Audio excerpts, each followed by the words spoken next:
যতই যাচ্ছে কমে আসছে তাপমাত্রা।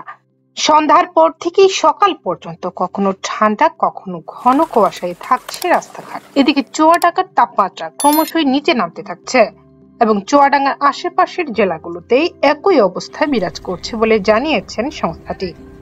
এবং সংস্থাটি আরো জানায়, চুয়াডাঙ্গায় বেলা বাড়ার সাথে সাথেই কুয়াশা কমে গেলেও বাতাসের তীব্রতার কারণে শীত অনুভূত হচ্ছে এবং সেখানে সূর্যের দেখা মিললেও শীতের প্রকোপ কিছুতেই কমছে না।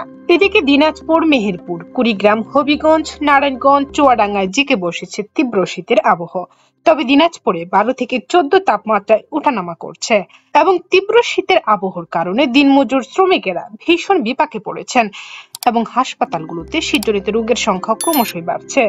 তবে উত্তরের জেলাগুলোতে শীতের তীব্রতা বেশি থাকায় সকাল 10টা থেকে বিকেল 5টা পর্যন্ত কুয়াশাচ্ছন্ন পরিবেশ বিরাজ করছে, যার ফলে যান চলাচলের সমস্যাও সৃষ্টি হচ্ছে।